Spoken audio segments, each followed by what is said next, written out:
ओम गणपते नमः। श्रीमद्भगवद्गीता 15वां अध्याय। श्री भगवानुवाच ऊर्ध्वमूलमदः शाखमश्वत्थं प्राहुर्व्ययं छन्दांसि यस्य पर्णानि यस्तं वेदवित्।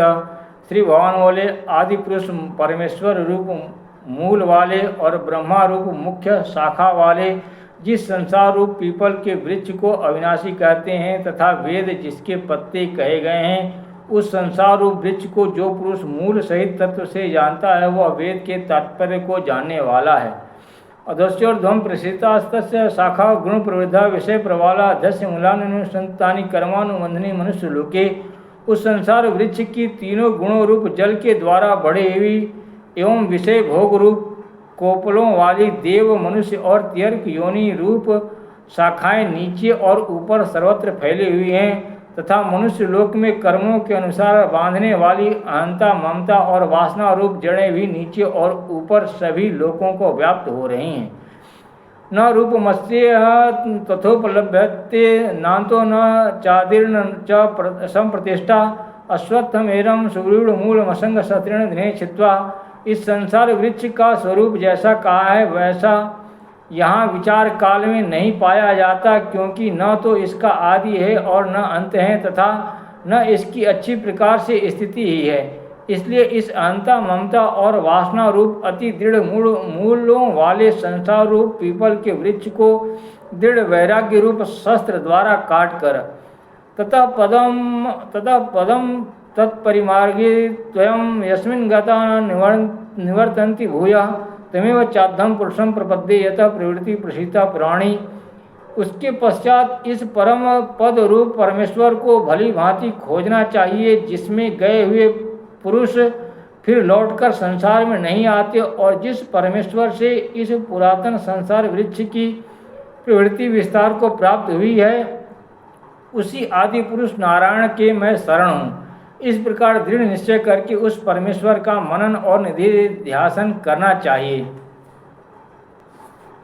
निर्माण मोहा जित्संग दोषा अध्यात्म नित्या विनिवृत्त कामा द्वंद्व मुक्ता सुख दुख संगर गच्छन्ति मूढ़ा पदम व्यम तथा। जिसका मान और मोह नष्ट हो गया है, जिन्होंने आसक्ति रूप दोष को जीत लिया है, जिनकी परमात्मा के स्वरूप में नित्य स्थिति है और जिनकी कामनाएं पूर्ण रूप से नष्ट हो गई हैं, वे सुख दुख नामक द्वंद्वों से विमुक्त ज्ञानी जन उस अविनाशी परम पद को प्राप्त होते हैं। न तद्भासयते सूर्यो न शशांको न पावक यद गत्वा न निवर्तन्ते तद्धाम परमं मम। जिस परम पद को प्राप्त होकर मनुष्य लौटकर संसार में नहीं आते, उस स्वयं प्रकाश परम पद को न सूर्य प्रकाशित कर सकता है, न चंद्रमा और न अग्नि। वही मेरा परम धाम है।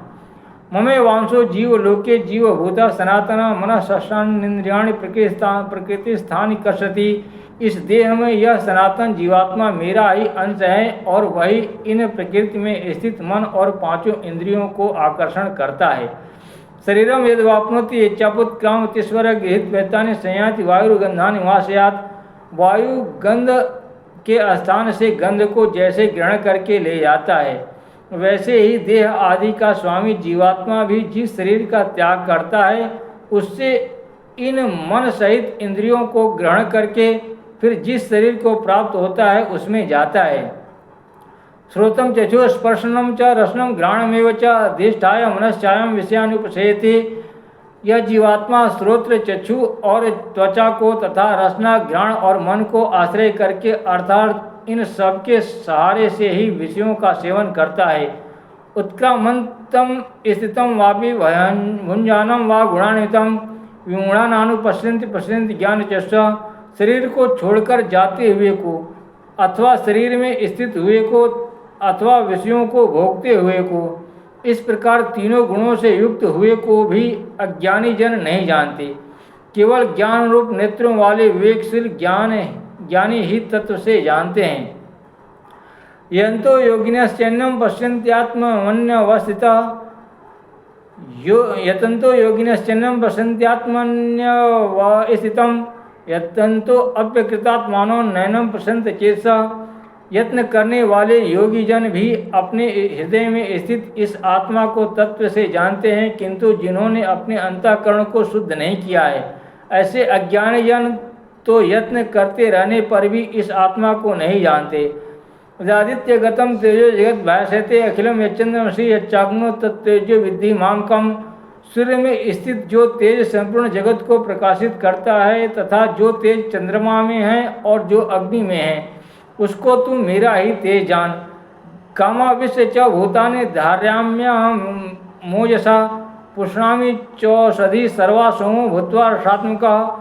और मैं ही पृथ्वी में प्रवेश करके अपनी शक्ति से सब भूतों को धारण करता हूँ और रस स्वरूप अर्थात अमृत में चंद्रमा होकर संपूर्ण औषधियों को अर्थात वनस्पतियों को पुष्ट करता हूँ। अहम वैश्वानरो भूत्वा प्राणिनाम देवमाश्रिता प्राणापान समायुक्त पचाम्यनम चतुर्विधम। मैं ही सब प्राणियों के शरीर में स्थित रहने वाला प्राण और अपान से संयुक्त वैश्वानर अग्नि रूप होकर 4 प्रकार के अन्न को पचाता हूँ। सर्वस्य चाहम हृदय सन्निविष्टोत्न मत स्मृतिर्ज्ञानम पोहनम च वेदस्य सर्वैरहमेव वेदो वेदांत कृदेव विदेव चाहम। मैं ही सब प्राणियों के हृदय में अंतर्यामी रूप से स्थित हूँ तथा मुझसे ही स्मृति ज्ञान और अपोहन होता है और सब वेदों द्वारा मैं ही जानने के योग्य हूँ तथा वेदांत का कर्ता और वेदों को जानने वाला भी मैं ही हूँ। द्वामो पुरुषो लोके क्षर एव च क्षर सर्वाणि भूतानि कुटस्थो अक्षर उच्यते। इस संसार में नाशवान और अविनाशी भी ये 2 प्रकार के पुरुष हैं। इनमें संपूर्ण भूत प्राणियों के शरीर तो नाशवान और जीवात्मा अविनाशी कहा जाता है। उत्तम पुरुषस्तन्य परमात्मेत्युदाहृत यो लोकत्रय माँ विश्व विभर्त व्यय स्थिरा। इन दोनों से उत्तम पुरुष तो अन्य ही हैं जो तीनों लोकों में प्रवेश करके सबका धारण पोषण करता है एवं अविनाशी परमेश्वर और परमात्मा इस प्रकार कहा गया है। तस्माक्षर मती तो अहम क्षरादपि चुत्तमा यतो अतो अस्मि लोके वेदे च परिषदा पुरुषोत्तमा। क्योंकि मैं नाशवान जड़वर्ग क्षेत्र से तो सर्वथा अतीत हूँ और अविनाशी जीवात्मा से भी उत्तम हूँ, इसलिए लोक में और वेद में भी पुरुषोत्तम नाम से प्रसिद्ध हूँ। यो मामेव समूढ़ो जानाति पुरुषोत्तमं स सर्वविद भयति माम सर्वभावेन भारत। जो ज्ञानी पुरुष मुझको इस प्रकार तत्व से पुरुषोत्तम जानता है वह सर्वज्ञ पुरुष सब प्रकार से निरंतर मुझ वासुदेव परमेश्वर को ही भजता है। इति गृहात्मम शास्त्रमिद मुक्तम म्यानगत एतद् बुद्ध्वा वे बुद्धि मांसत कृत्यस्य भारत। हे निष्पाप अर्जुन, इस प्रकार यह अति रहस्य युक्त गोपनीय शास्त्र मेरे द्वारा कहा गया। इसको तत्व से जानकर मनुष्य ज्ञानवान और कृतार्थ हो जाता है। ओम तत्सदिति श्रीमद्भगवद गीता शुक्लसत्सु ब्रह्मा विद्यायाम योग शास्त्रे श्री कृष्णार्जुन संवादे पुरुषोत्तम योगो नाम 15 अध्याय। ओम नमः शिवाय। जय मां राधा, जय मां राधा, जय मां राधा।